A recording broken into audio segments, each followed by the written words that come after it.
You can all join palms and repeat after me. I take refuge in the Buddha. I take refuge in the Buddha. I take refuge in the Dharma. I take refuge in the Dharma. I take refuge in the Sangha. I take refuge in the Sangha. Keeping the palms joined.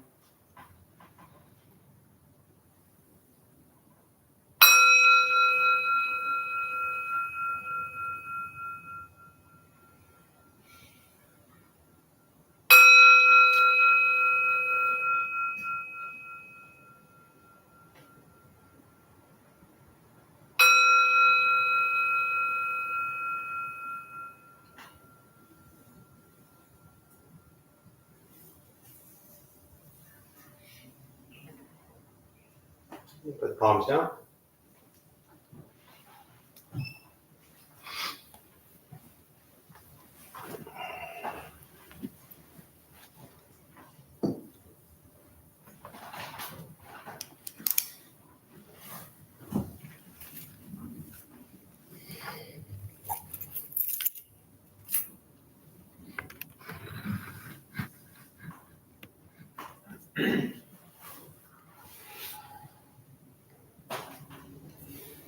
All right, good morning, everybody. Nice to see you all. Thank you for being here and showing up. There was a question, today's Saturday, there's a question that came up Tuesday night that comes up every so often.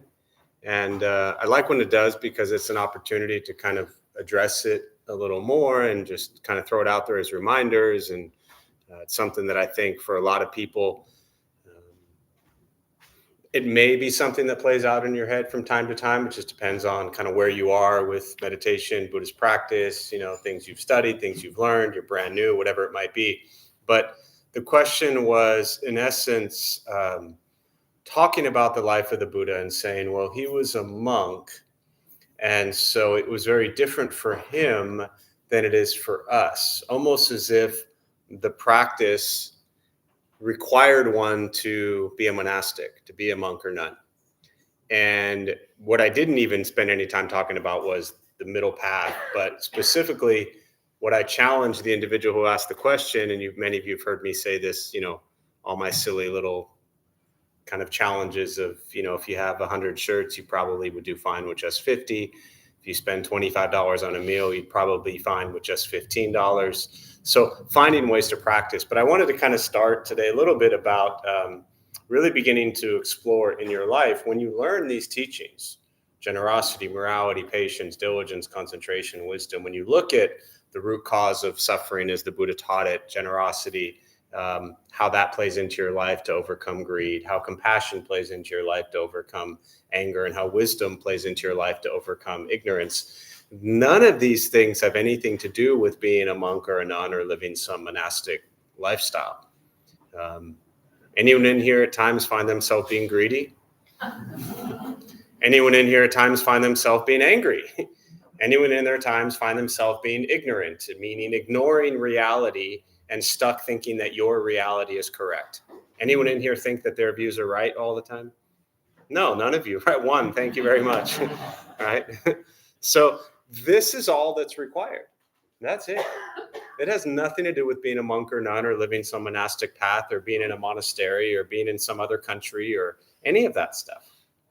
It has nothing to do with culture, has nothing to do with language, has nothing to do with anything other than look at your life right now. Almost all of us, I just say that in case there is some enlightened being hiding out in the room here, and for those who might potentially take offense to this and don't want to think they are, but almost all of us in this room are greedy at times.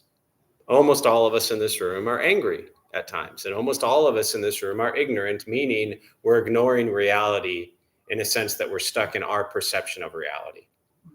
And so every time we have a conflict, every time we have an argument, every time we want to tell everybody what we feel, we think we're right. This is ignorance. We're ignoring the truth.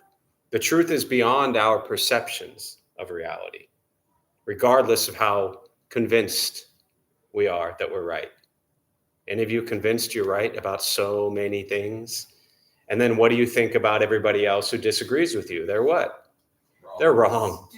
They're stupid. Thank you. Finally, some honesty in the room, I'm glad you're back.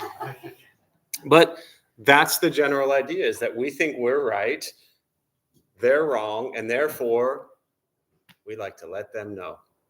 So the practice, in essence, is to work on overcoming that. And you don't need to go anywhere to do that. You don't need to come here to the Dharma Bum Temple. You don't need to do a meditation practice, although it helps. You don't need to fly halfway around the world and live in a monastery. You don't need to shave your head and put on robes. You don't need any of that stuff.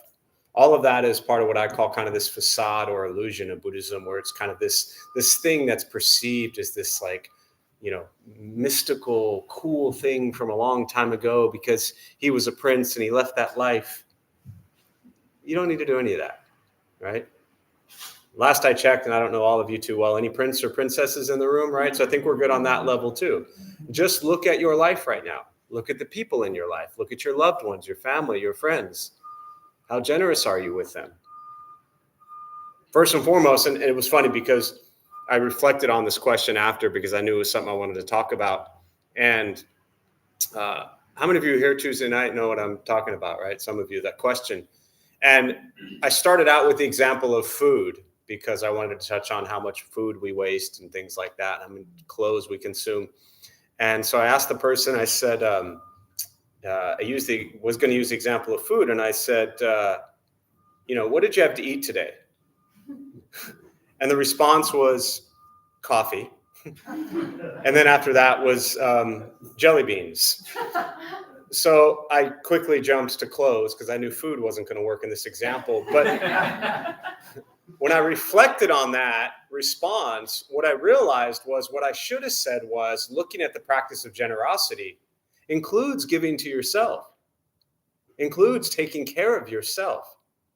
And if it's 7:00 at night and all you have given yourself is coffee and jelly beans, there's probably a lack of wisdom, compassion, and generosity being practiced towards yourself. Unless this was some new healthy diet thing I'm not aware of. But last I checked, if it's 7:00 at night and all you've had is coffee and jelly beans, it's probably not the healthiest thing. So what I should have said to the person, which I'll tell them next time they're here, is take care of yourself. Be generous to yourself. That's the first practice. Yes, I get it. Buddhism teaches selflessness and non-self and all that stuff. But as Dogen said, you must begin to get to know the self before you can get rid of the self. And to get to know the self, you have to take care of yourself. And sadly, for some reason, so many of the people I see in these worlds are all really good at taking care of other people and really bad at taking care of themselves.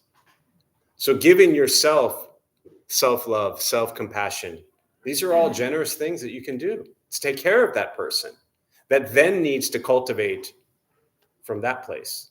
But you can't just ignore yourself. You can't just starve yourself physically, mentally, emotionally, spiritually. You must take care of the self first. So, as I always say, try to figure out how to bring this practice into day-to-day life. And that's it. That's all you need to do as a practitioner and someone who looks at Buddhist teachings. Because if these teachings don't impact your day-to-day life, then you've wasted your time. It's not about learning something new. It's not like watching a movie. It's figuring out, how can I apply this practice to my life so I'm a kinder, gentler, happier, healthier person. That's the greatest thing you can do for everybody. That's it. And then from there, you see what happens after that. So with that, we'll start with the meditation practice. For those who are joining virtually, welcome. Glad you're here. Always nice to see our millions of followers. Feel free to say hello if you have introduce yourself on the chat box. There's a screen somewhere. Now, a couple things to tell you before we begin, especially for those who might be new. Nothing's going to happen to you. You're not going to float away. You're not going to have any mystical, magical experiences. The mind that races all day long is not going to shut off. Do not judge your practice, meaning do not ask yourself, is this working or not working? Are you doing it right or wrong? We're just going to sit. We're going to breathe. You'll hear sounds inside, sounds outside. This is life. Life is filled with chaos, and this practice is learning to get quiet and still within all of the chaos. Posture, you just want to be comfortable. If you're on a cushion, often it helps sliding to the front third, pushing the stomach forward, allows the back to straighten. If you're on a bench or chair, however you are seated, just trying to sit up straight comfortably. Hands can be rested on the knees or lap if comfortable. If you need to move, simply move. Movement doesn't make you a bad meditator, it just means you need to move. And for those who are maybe brand new, you're not going to shut your mind off. It will not stop racing. You will not think nothing. Your mind will continue to race. I'll say things periodically to remind you that you're lost in thought and bring you back to present moment or wake you up because you have fallen asleep. I'll guide us as we begin, and then we'll settle into a little bit of silence.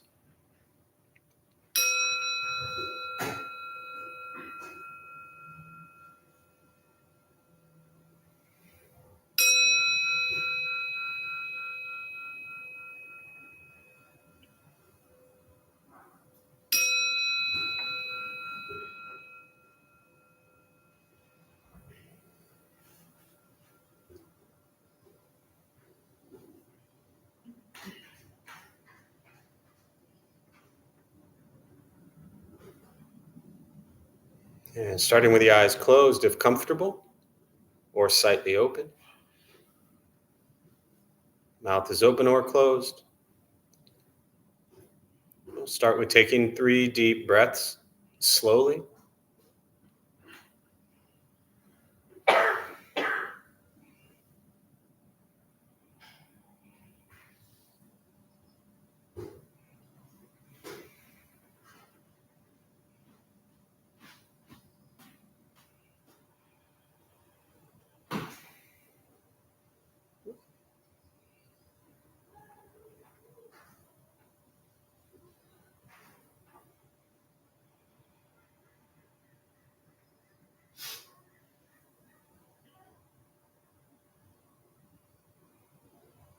And eventually, settle into a natural rhythm of the breath.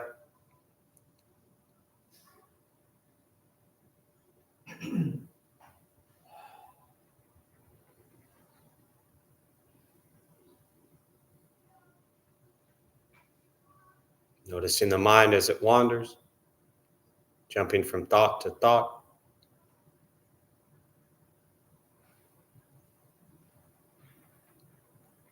Start with gently guiding the attention, focus to the stomach or chest. Breathing in, feel them rise.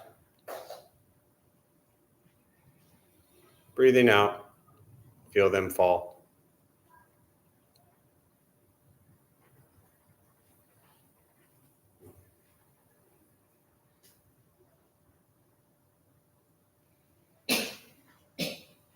Simply continue this practice, observing sensation of breath, expecting nothing but to sit and breathe.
And as the mind wanders, lost in thought, recognize it.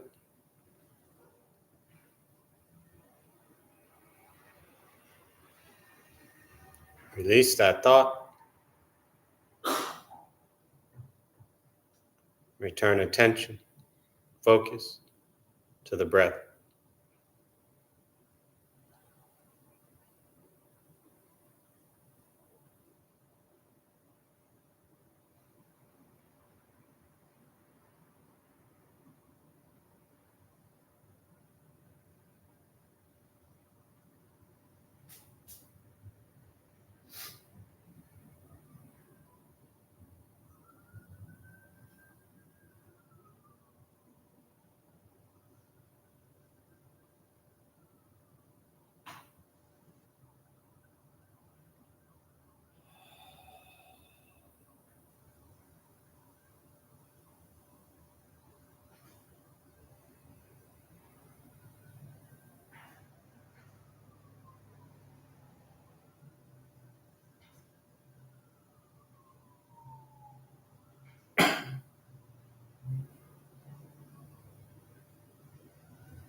Breathing in, follow breath in.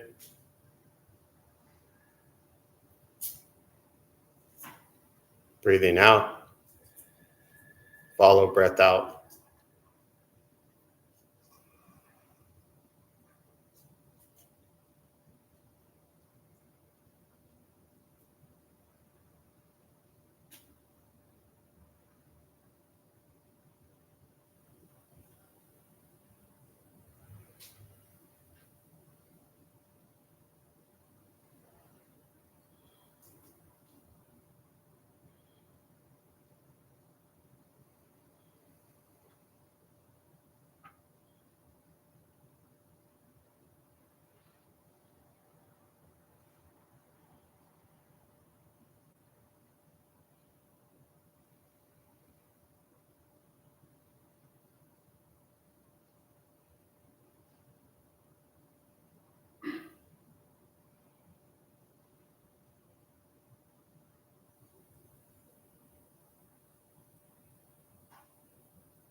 letting go of expectations, letting go of judgments from your practice, just sitting, breathing.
And with the body still, rested, and the speech quiet, aware of all sounds, and the mind learning to settle, know what it's like to just sit and breathe,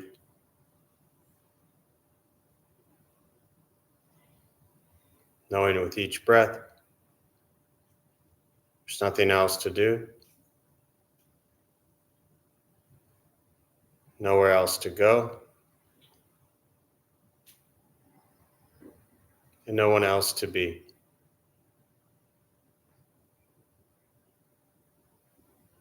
Everything beautiful, exactly as it is. Sitting, breathing.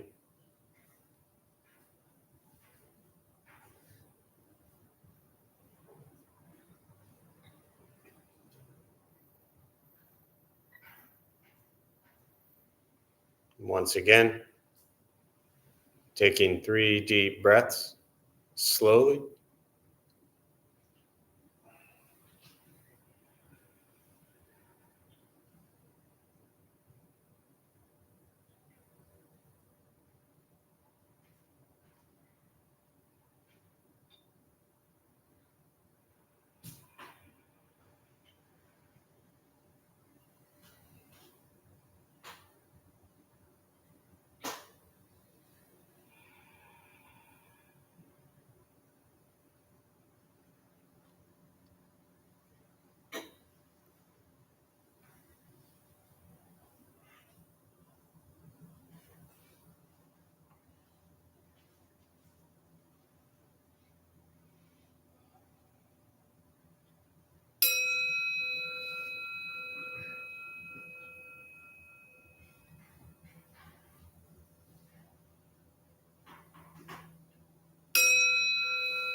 And as you slowly open the eyes,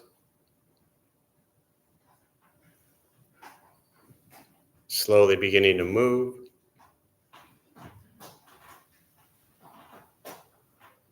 and most important, with the practice of meditation, is to recognize how you feel now, immediately after. Compare this to how you typically feel throughout your day. Recognize the difference, if there is one. Ask yourselves how you'd prefer to feel every day for the rest of your life.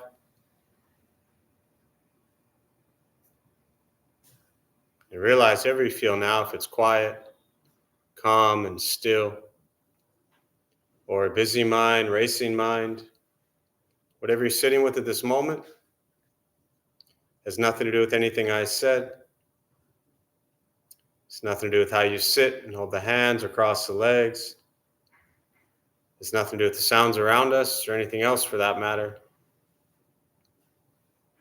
It's everything to do with your own mind and your own mind's reaction to an external condition. This is what the Buddha called pratitya samuppada, means dependent origination. This is the basis of the Buddha's awakening. The word Buddha simply means awakened. He was a human being, no different than any one of us, who began to understand why he suffered, why he got angry, sad, depressed, stressed, anxious. He began to understand the causal relationship of all phenomena.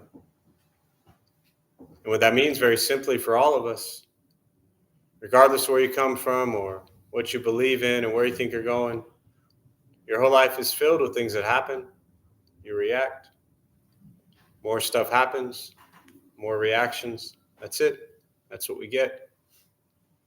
This practice is simply learning what it's like to respond to something quietly, peacefully, still.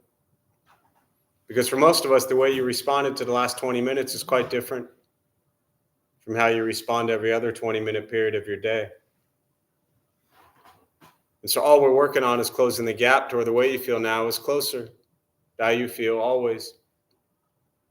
Just as driven, motivated, productive, successful, whatever that means to you in your respective lives. But with a mind that's steady, clear, focused, distracted by nothing, disturbed by no one, is not an easy practice. It's not necessarily fun. It's not an escape, as often people think it is. It is direct perception into the present moment. And if your life is a crazy, hectic, stressed out mess, meditation doesn't fix that. It helps you become aware of your life that's a crazy, hectic, stressed out mess so you can then make changes in your life. Meditation is free.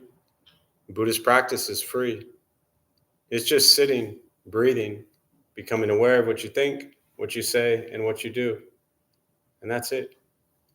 That practice just repeats day in and day out. To me, it's no more complicated than that. Never has been. Simple awareness of our own karma, not what we get, not what we deserve. That's not what karma is. Karma is action. Karma is what we bring into the world. So it is simple awareness of our own karma, which is generated three ways: body, speech, mind, thoughts, words, and actions. So this practice, at its very core, is being mindful and aware of everything we think, everything we say, and everything we do, and understanding the intention behind it.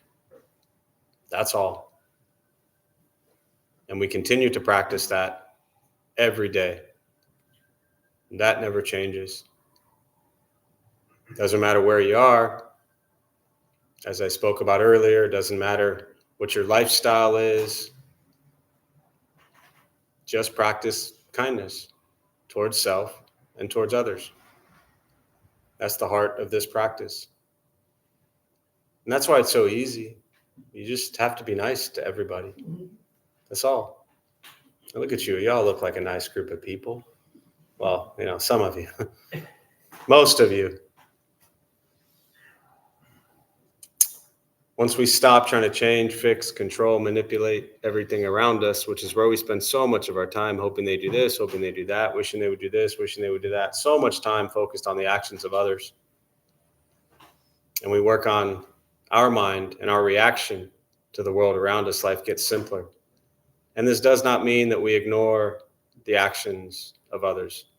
There's a lot of really horrific things going on in the world today. There were 1,000 years ago, and there will be 1,000 years from now. But this practice is not about changing other people. This practice is about changing yourself.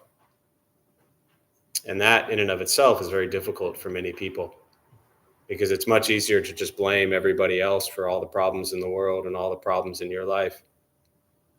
But this is taking ownership of your thoughts, your words, and your actions, and learning how to be at peace with all the chaos that you've gone through just to get through your life and to this point. Because for many in this room, it's been hell. But here you are. So with that, I'll pause. For me, I always really prefer to respond to questions, meditation, Buddhist practice, anything that's on your mind. And to those who are joining virtually, again, welcome. Glad you're here. Thank you for showing up. Feel free, as you are, say hello. If you have any questions, put them on the chat in the chat box. I'll do my best to respond. And we'll use the rest of our brief time for questions.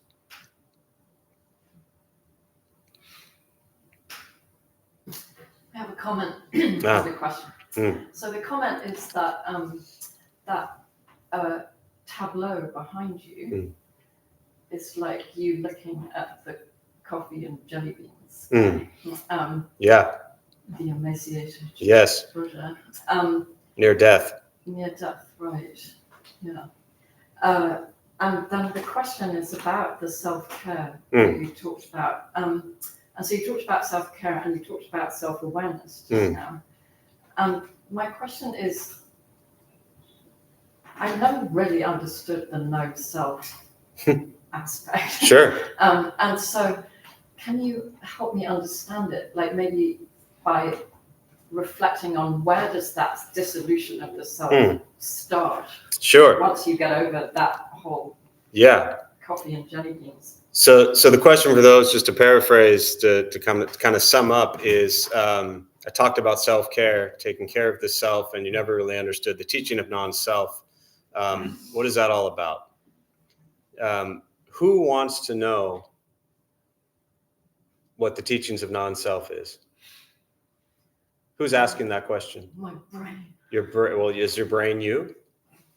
Well, to some extent. To some extent. Okay. Who else? Who else wants to know? Is your brain, is that all that's you? Just your brain? No, so if we took your brain out, who would you be? I would be nothing. Sure you would. You wouldn't still be you? Without my brain, no. I mean, I wouldn't still be me without my body. So you are only your brain then, is what you're telling me? No, I wouldn't. I'm my brain and my body. Okay, so now you are your brain and your body. Yeah. Okay, so you have already changed. All right, is that it? So are you all of your body? So if you gave me your left pinky, would you still be you? Yes, yes. At what point in time would you no longer be you? When I was just a brain in a jar. Would that be your brain? There's a simpler way to do this. It's just because it's you, I'm having more fun. Kathy's really smart. Yeah. So what I thought you were going to say was, when I said, who are you? I thought you were going to say, I'm Kathy. And then that would have made this much easier. But you went into your brain and then, then I had to improvise, right? It's all right. Let me go back to what I would normally say to most people who ask about non-self. Kathy asked you that. There you go. Thank you. So Kathy asked that question, right? So then I would say, who is Kathy? And you would describe who Kathy, right? So who, right? So there's a sutra where, and then I'll come back to the simple way to explain this. Doesn't mean it's a simple way to understand it, but to me, it's a simple way to explain it. There's a sutra where the Buddha asked one of his disciples to find, right, his mind. And in essence, never finds it. Because where is it? We think it's the brain. What is this thing that we have here? If I asked you, which I won't anymore, I'm done with questions, to describe who you are, you would give me a story. Now, if I asked 10 people you've worked with to describe you, they would all give different stories. If I asked 10 family members to describe you, they would all give different stories. If I asked you who you were when you were 10 years old, who you were when you were 30 years old, who you were today, these would all be different stories. Are any of these you, or are they just perceptions of you? What are they? You or stories about you? They're experiences.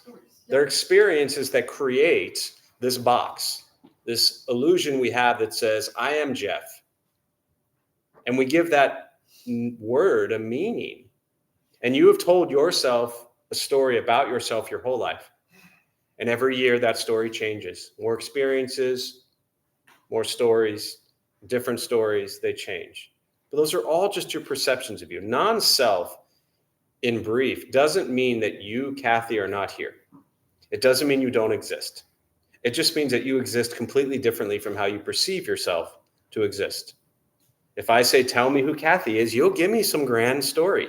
And if you're in a good mood one day and I say, tell me about Kathy, maybe it'll be a better story. And if you're in a bad mood one day and I say, tell me about Kathy, maybe the story won't be so great. So the story that you're telling about yourself will also change. None of those are who you are. Those are just experiences, perceptions. It's all an illusion of this sense of self that thinks I'm this permanent Kathy.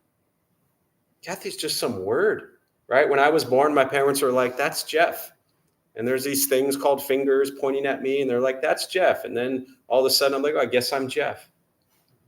And that's some word attached to me. Well, what is Jeff? It's just a word. Who is Jeff?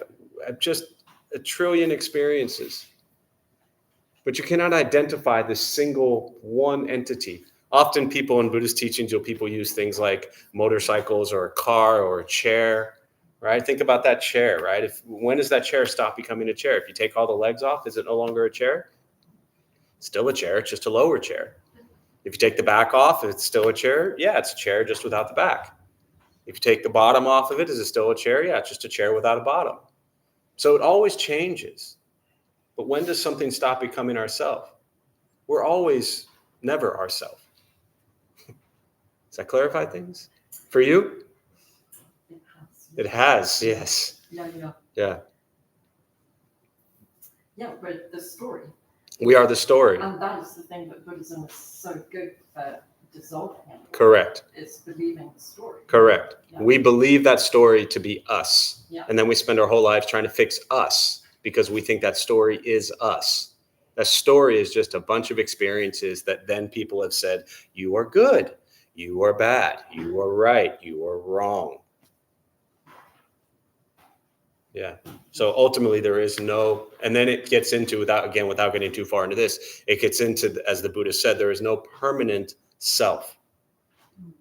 And this is where the teachings of non-self come into play. That sense of self that we call ourselves is always changing, always evolving, always learning, always growing, always doing things right, always doing things wrong. We're just doing, we're just being. Can I ask a very quick question? Yes. So you said you're nothing, how you actually are is nothing like the story you tell yourself, right? And that's the, do you get any access to how you actually are, or is it just that you know that you don't know? So the question of, do you get any access to how you actually are? That's really impossible. Think about a mirror, right? What does a mirror do? It just does what? It reflects. Yeah. There's no judgment. There's no critique. Have you ever done anything in your life? I shouldn't say it's not possible. Most of us are probably never going to do it. Yeah. Is a better way to say it. But have you ever done anything without judging it, critiquing it, and having an association to whether you ever eat food and think I like or don't like it? No, it's this immediate judgment, critique, perception of things. This practice of non-self ultimately is just the reflection. But we don't abide there. We abide in that was good, that was bad, that was right, that was wrong. Sunday Heart Sutra, that's a lot of what we get into, is really breaking down in the Diamond Sutra, the Buddha talks about duality, this dualistic mind that creates self versus other. And it is, in fact, the moment that we identify with the self, that I am Jeff. What does that make me? Jeff against what? Everybody else and everything else. So then we bring separation into people and places and things. Say, I need this. So take care of yourself, but also understand there is ultimately no self to take care of. But you should still take care of yourself. What else? Yeah. I'm sort of struggling with this, taking care of yourself while also maybe taking care of others or compassion for others. And as I have done some introspection, I'm beginning to understand that some of the things that I committed to in the past really weren't good for me. It was maybe a codependency or a need for approval, a need for acceptance. But how do I take care of myself in looking at that, and also try not to cause harm to others that I've already made commitments to? Is that, I don't want to cause harm, but I also don't want to cause harm to myself. I want to live in more authentic, honest. Sure. So what it sounds like, you're just afraid.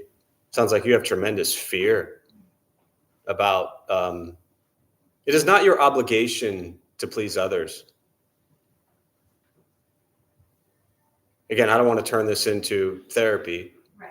which you've heard me say a million times. Half the people in here are in therapy and the other half are therapists. So I get the therapy aspect to this, and I don't want to go down that route. But, for me in Buddhist practice, the practice is to look at what is wisdom and compassion, the two wings of Buddhism, played out in my life. How can I make the wisest, most selfless decisions in my life that also have compassion for myself and others? And if I do that with this overarching sense of obligation to make sure I please everyone, then I'm really afraid of what other people think of me. So maybe the question is not, how do you do what you're asking? As my teacher always said, don't look for answers when you ask questions, change the question. Maybe your question is, what am I so afraid of? It sounds like there's a lot of control. Again, you've been around here long enough that hopefully I'm not saying this I don't mean to offend you or attack you, but sounds like what you're really trying to do is have control over other people's reactions to you taking it. You can't see her smiling, but yes. So abandon this idea of controlling as I always say, their mess is their mess. You're not obligated. I'm not saying abandon children. It's not like being, if you have an 8-year-old child and you're like, I'm just going to take care of me, you're on your own, right? It's not about that. But as long as there is wisdom and compassion played in here, this is not like, I'm not saying you're saying this, but this is not like escaping. But you have to look at what is the wisest and compassionate thing for me in my life, and abandon this attempts to control other people's choices. People will do what people will do. And you're not obligated in that regard, I feel, as a practice. Now, keep in mind that, yes, your actions are going to impact them. And if all of a sudden you wake up one day and you realize I made a lot of really poor choices that were not coming from a place of loving kindness and compassion towards myself, and you now move forward on those, you're probably going to piss off a lot of people or someone.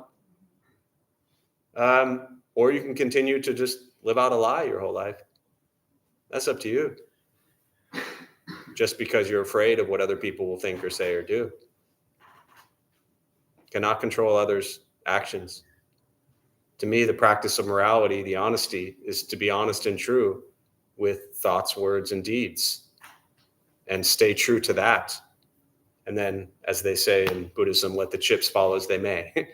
The Buddha actually never said that, for those who... I forget sometimes that, people might think they said that. So, yeah. Jess? Oh, no. Nick? Yeah, I just had a comment on the teaching of non-self. Yeah, please. So I think for me, there's been kind of two main things to understanding it. The one is the impermanent self that you talked about. The other one to me relates to, I think when you talk about karma and dependent origination, you often talk about, you're the cue ball, and karma is you hit the cue ball on the rack and all of the balls split. And I think for me, the next step of understanding and teaching on non-self is that you are not the cue ball. You are one of the balls being hit by the cue ball. In fact, there is no cue ball. We are all just the balls being bounced around in a chain of cause and effect. You just kind of sit within the chain of cause and effect that's been paralysis. Yeah. I think that there's some control over it. I think that, you might be able to control like how hard of a ball you are, how much spin you have, things like this. But I also suspect that a more enlightened view is that that's also wrong. But Totally. that's where I am right now. Yeah. That's a much better answer than what I said, Kathy. So just go play pool. Yeah. Seems a heavy topic of non-self. Yeah. Of all the various complicated ways to explain it, I guess maybe his simple teaching is the Buddha. It's just simply that nothing lives by itself. Yeah. I don't want to throw super heavy Buddhist jargon, but interdependent co-arising, this is because that is. Yeah. On what you were saying, just worrying about other people's reactions. It kind of goes to his other teaching, no one's coming to save you. So, like, I'm not trying to teach you. I'm just, like, repeating what he said. How are you supposed to take care of anyone when you can't take care of yourself, right? It's kind of a tough thing. Yeah. Jelly bean person. Yeah, for sure. Yeah. Beautiful. Thank you. What else? Just also in the same topic, trying to connect some dots for myself with my practice outside of this room in terms of non-duality, and spending a little time exploring that and realizing that as I try to focus in on the center of my consciousness, there is no center, and therefore there is no separation between my experience and reality, as it were. And so if the self is, the idea of self is really a fixed point where I'm trying to sum up the experiences up until that moment, and that's going to continue to change, then there's no capturing it ever. And so I am no different than the universe itself that is always changing and expanding, causal relation, etc. So is that different from non-self, or is that kind of a point of arrival? Yeah. I mean, I think that that's a really great way to kind of see it in play in your life. I think that that will help you based on whatever your personal experiences are and going through to understand that. I think that's very beneficial and very, very comparable to, it's really difficult. Nice light teachings on a Saturday morning. It's very difficult as these selves that we identify with try to explore non-self, right? Like Jeff, I'm trying to figure out what non-self is. I think one healthy way for me as a practice to understand it, instead of jumping to what is non-self, what is just the reflection, right? Your question was, when can you ever experience it? Instead of jumping to what is non-self, how do I get to non-self? When will I abide in non-self? How does consciousness play into that? For me as a practice, it's been very beneficial to look at, when am I wrapped up in myself? Do most of you in this room know when you're being really selfish and think it's all about you? Do that less. If you do that less, you are less wrapped up in your sense of self. So it's wonderful to talk about it in these kind of, high intellectual ways. But when I'm doing something that's filled with anger, greed, and ignorance, I'm pretty well aware of that. And in that moment, I have a choice. Should I do this and continue, or should I stop? And to me, the practice of non-self would be stopping. Because I know that I'm only doing it to feed my attachment to this idea of a sense of self, this craving, this desire that says, I am Jeff and I am most important and I must get what I want and I must be what I need. I have this story that I'm trying to feed, which comes from ego. sense of self, this attachment to me, me, me, me, me. We come into this world crying, literally. And we spend so much of our lives, right? When we're a baby, it's like you got a diaper, you get picked up, you get changed, you get fed, a couple things going on, you stop crying. Where our whole lives, we just become kind of like big babies and we're still crying, but it's different. So the question is, why are we crying? What is it that we're craving so much of? And if we stop seeking and craving and desiring all these things that we think are going to bring us so much happiness and so much joy, if we stop chasing those things, then we stop chasing the story that we think we need to complete ourselves. Tom Cruise ruined it for all of us, right? This whole idea of you complete me, as if someone has to match us, as if we are this thing that needs to be completed. The practice is to just be, but be with loving kindness and compassion in our lives. Simplify, yeah. For me in this conversation, the role of appetite as life's way of movement. Mm-hmm. So it's like out of appetite, like feeding myself, eating, it's like appetite in action. Mm-hmm. And how I be appetite. Mm-hmm. And what's the healthy relationship? And when am I in it, really hungry? Yeah. Proving, doing. And when am I right relationship with appetite, as appetite? That is, if I'm in right relationship, it's balanced, alive, and nourishing. Yeah. And if I'm whacked out doing it, I end up at the end of it going, oh God, I feel like crap, And so that's my feedback loop. Yeah. But that relationship to appetite, like hungers, there's something divine's a funny word. Sure. Right. Let's use that for now. So that's just a question I live in. Yeah. As I'm trying to find that skillful means. Absolutely. Yeah, I think appetite's a really healthy word when we look at, again, for those who might be new to Buddhism day one, looking at craving and desire. The Buddha taught that we suffer because we constantly crave, we constantly desire more. Appetite, I think, is a great word to look at that. And the Buddha taught very clearly as well that there are healthy cravings, healthy desires, a healthy appetite, right? If we stop eating, we die. Yeah. If we didn't all want to suffer less, none of us would be exploring this path. So the desire to be happier and healthier and kinder and gentler, these are healthy appetites, healthy cravings, healthy desires. So it's not about just abandoning all of that and just being this blob, right? We want to, as you say, become aware and watch and see how that appetite, that craving, that desire plays out in our lives, and then get to know the balance, of where we're out of line. Yeah. What else? Yeah. Just a brief contribution. Part of the problem is human language can only go so far to describe reality. Where it fails, we have to turn to math, and even math eventually fails to describe things. Sure. Yeah, I mean, and to me as a Zen practitioner, really the closest you get is just the moment-to-moment experience. One of the words for the Buddha, the name was Tathagata, means suchness. So things as they are. And we are almost never in things as they are. We are living and abiding in our perception of how things are.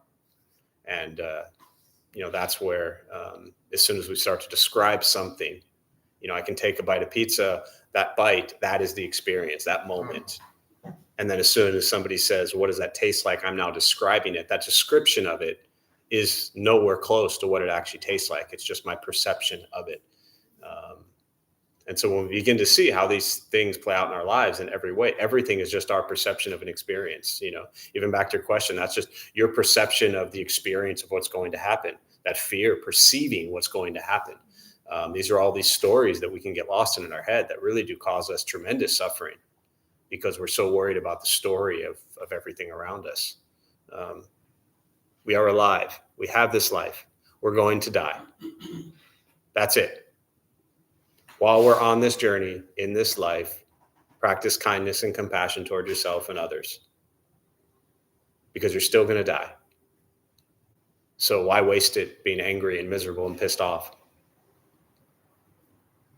Definitely fight for what you believe in. This is not about ignoring. It's not about getting lost in a place of privilege and pretending the world is fine. The world is not fine. The world is on fire. Always has been, always will be. What role do you play in that is important.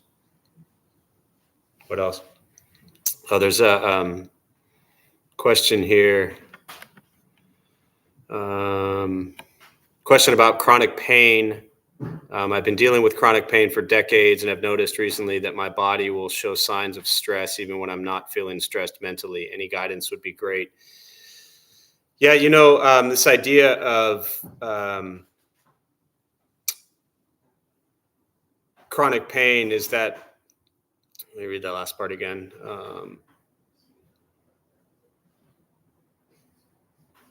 I think that for me, one of the best teachings on dealing with physical pain is the Buddhist teachings on what's called the second arrow. And the Buddha taught this teaching that where the first arrow would be the chronic pain. So there is physical pain. It exists. And the second arrow is then frustration, that you have the pain. So now you're frustrated and in pain. Then now you're angry because you're frustrated, because you're in pain. Then you become sad because you're frustrated, because you're in pain. And now you're depressed because you're sad, because you're frustrated, because you're in pain. And so you begin to add all these additional arrows on top of being in the physical pain. So for me, meditation, Buddhist practice, it does not solve physical pain. Often it might intensify to make it worse. And I don't want to give guidance or instruction on that. I'm not even qualified for anything I do. So I'm definitely not qualified for that. So I don't want to really touch on that from like any sort of medical perspective, but I will say that meditation doesn't always fix physical pain. Sometimes it makes it worse. I do remember I was like, and I'll kind of close with the story here. I think, I remember I was like 14 and in a baseball tournament in Vegas, and it was back and forth game. And I remember getting spiked in my shin and I had this like 2-inch gash in my leg, and happened maybe like 4th, 5th inning. And so as we're playing, this game went back and forth, went into extra innings. As we were winning, I didn't feel the pain. As we were losing, I felt tremendous pain. And this game is going back and forth. And it's just my memory of it. And then we ended up winning the game, and I've like felt incredible, no pain, right? And then the game was over, and I get into the car, and my parents were like, "We're taking you to the, doctor, whatever, to get stitched up." And the entire way there, I was in excruciating pain. So the gash had already happened. This happened over like a 90-minute period of time. And my association to it changed drastically based on my emotional state and feelings in that moment. But I always think about this when I talk about this, because the pain is there, but our relationship to it alters it. And so, again, I don't want to give advice here, but that's something I think to pay attention to. And to sometimes, when you're dealing with chronic pain, also sometimes being with life as it arises is, I don't like the word acceptance, because I feel like, at least for me as a practitioner, accepting something, to me, the way I look at the words accepting is like, well, I don't like it, so I'm just going to accept it. I like the word embrace. So for one that has chronic pain, embracing that, because when I think of embrace, I think of hugging and like loving something. So when you have chronic pain, embrace it, to me, means you're going to have love and compassion for it, because it's part of your life. And the resistance to it, I don't think mentally and emotionally helps. Embracing it, loving it, having compassion for it, and seeing how it alters and plays into your life now is important, because it's there. So yeah, there was one more here I want to, I think, address, and then we'll close. I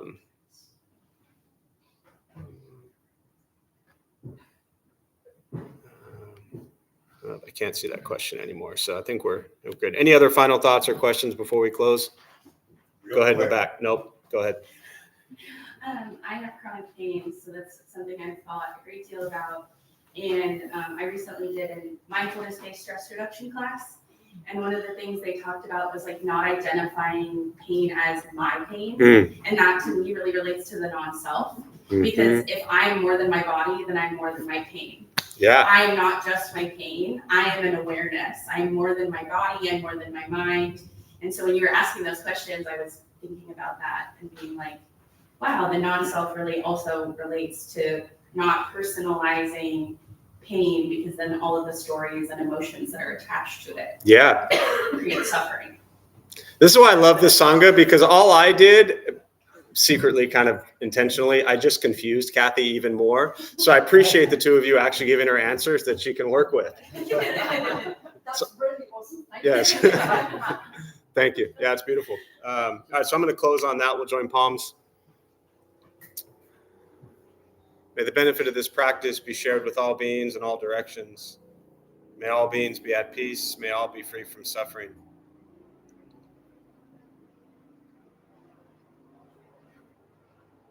May any merit gained from this practice be transferred to those who need it most.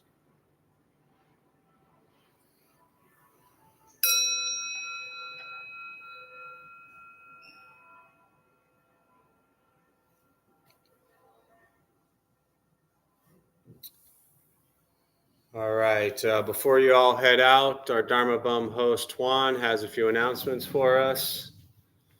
Thanks, Juan.